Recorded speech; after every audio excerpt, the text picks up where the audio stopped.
राजू खेत के पास बनी पगडंडी पर चल रहा था। तभी सामने से उसके चाचा राम लखन आते दिखाई दिए। राजू जल्दी में था, वह उनके बराबर से निकल गया, लेकिन उसने उन्हें देखा ही नहीं।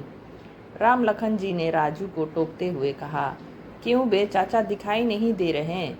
ये नहीं कि राम राम भी कर ले। यह सुनकर राजू झेप गया। माफ़ करना चाचा, मैंने देखा ही नहीं, वो घर जल्दी पहुंचना था। राम राम चाचा। लेकिन तब तक राम लखन चाचा का गुस्सा 7वें आसमान पर पहुंच गया था। हाँ हाँ, भैया ने मना किया होगा। बंटवारा क्या हुआ, सबके रंग बदल गए। राजू बिना कुछ बोले आगे बढ़ गया। राम लखन और तिलक राज दोनों सगे भाई थे। दोनों भाई दिन भर खेतों में मेहनत करते। अच्छी फसलें होती और घर में हमेशा अन्न के भंडार रहते थे। राम लखन अपने भाई की बहुत इज्जत करता था। एक दिन उसके पिता का देहांत हो गया। धीरे धीरे तिलक राज ने खेतों पर जाना बंद कर दिया। अब सारा काम राम लखन के सिर पर आ गया था। तिलक राज बड़ा होने के कारण पैसे का हिसाब किताब रखता था और धीरे धीरे उसने राम लखन को घाटा दिखाना शुरू कर दिया। लेकिन राम लखन भी सब समझता था। बड़े भाई की इज्जत के कारण वह कुछ बोल नहीं पाता था। पानी जब सिर से ऊपर चला गया तो एक दिन राम लखन ने बंटवारे की बात कर दी। भैया, मुझे लगता है पिताजी के जाने के बाद हमें बंटवारा कर लेना चाहिए था। कोई बात नहीं, अभी भी कुछ नहीं बिगड़ा है, हम बंटवारा कर लेते हैं। तिलक राज कहाँ मानने वाला था। वह अभी पिताजी को गए 1 साल भी नहीं हुआ और इसे बंटवारा करना है। क्यों भाई, ऐसी क्या आफत आ गई? भैया, मुझे लगता है आप पैसों में हेरा फेरी करते हैं। मैं इतनी मेहनत करता हूँ, फसल भी अच्छी होती है, फिर भी घाटा क्यों होता जा रहा है? राम लखन की बात सुनकर तिलक राज ने लाठी उठा ली। तू मुझे चोर बता रहा है? एक शब्द और बोला तो तेरा सिर फोड़ दूंगा।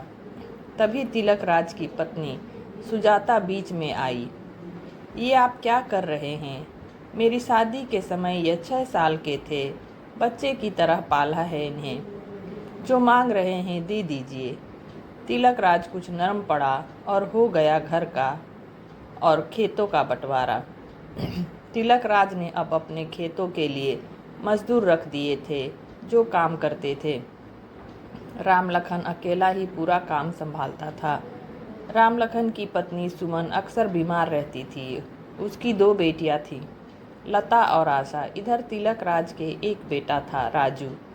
एक दिन सुबह जब तिलक राज खेत में जाने के लिए तैयार हो रहा था तो उसने देखा राम लखन के घर में कोई नहीं है। खेत पर पहुंचा तो देखा खेत में भी राम लखन नहीं है।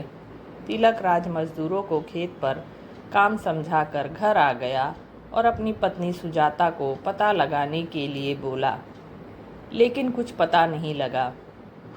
तिलक राज और सुजाता ने पूरे गांव में पता किया, लेकिन कुछ पता नहीं लग पा रहा था। उन्हें लगा रातों रात दोनों सब कुछ बेचकर भाग गए। इसी तरह कुछ दिन बीत गए। एक दिन राम लखन अपनी दोनों बेटियों के साथ वापस आया। सुजाता ने जाकर पूछा, क्या हुआ भैया, कहाँ चले गए थे और सुमन कहाँ है? यह सुनकर दोनों बेटियां अपनी ताई से लिपटकर रोने लगी। ताई जी, माँ हमें छोड़कर चली गई। यह सुनकर सुजाता का कलेजा धक से बैठ गया। उसने राम लखन की ओर देखा। वह रोते हुए बोला, भाभी, उसकी बीमारी उसे खा गई। शहर के बड़े अस्पताल में भर्ती कराया, लेकिन उसे बचा न सका। यह कहकर वह फूट फूट कर रोने लगा। सुजाता झट से बाहर गई और राजू को अपने पिता को बुलाने भेजा। राजू खेत पर पहुंचा। पिताजी, माँ और चाचा दोनों रो रहे हैं, जल्दी चलो। तिलक राज तेजी से घर की ओर चल दिया। घर आकर पूरी बात को समझा। राम लखन को गले लगाया और बोला, चिंता मत कर, मैं हमेशा तेरे साथ हूँ। सुजाता ने दोनों बच्चियों को संभाला। 13वीं के बाद सभी मेहमान जाने लगे तो तिलक राज ने सबको रोका और कहा, मुझे कुछ बात करनी है। मैं चाहता हूँ कि हमने जो बंटवारा किया था उसे रद्द कर दें। मैं अपने भाई को ऐसे नहीं देख सकता। राम लखन, तू सारा काम संभाल ले, सारे पैसे भी रख ले। तेरी दोनों बेटियों की शादी हम मिलकर करेंगे। राम लखन बोला, भैया मुझे भी अब ज़मीन जायदाद और खेत का कोई लालच नहीं है। बस मेरी बेटियों को माँ का प्यार मिल जाए। भाभी इन्हें संभाल लो, मैं अब हरिद्वार जाना चाहता हूँ। मेरा सब कुछ आप रख लो। यह सुनकर तिलक राज रोने लगा और बोला, ऐसा कैसे हो सकता है? हरिद्वार जाने का समय तो हमारा है, तू कहीं नहीं जाएगा। आज से तेरी सारी जिम्मेदारी मेरी। यह सब देखकर सुजाता अपने आंसू पोंछते हुए बोली, देवर जी, जब मैं आपको पाल सकती हूँ तो क्या दोनों बेटियों को अनाथ छोड़ दूँगी? मेरी ममता में ना कोई कमी पहले थी ना अब होगी। और हाँ, जिस पैसे के हेर फेर का इल्ज़ाम आपने इन पर लगाया था, वो सारा पैसा इन्होंने शहर के सरकारी बैंक में जमा करा रखा है, तुम्हारी बेटियों के नाम पर। तिलक राज ने हाँ में हाँ मिलाते हुए कहा, हाँ छोटे, मैं चाहता था कि सारा पैसा खर्च न करके उसमें से कुछ बचा लिया जाए। बस एक गलती कर दी कि तुझे बिना बताए ये सब कर दिया मैंने। राम लखन अपने बड़े भाई के पैरों में गिर जाता है। भैया मुझे माफ़ कर दीजिए, मैंने आपसे कितनी लड़ाई की। तिलक राज ने उसे उठाकर गले लगा लिया।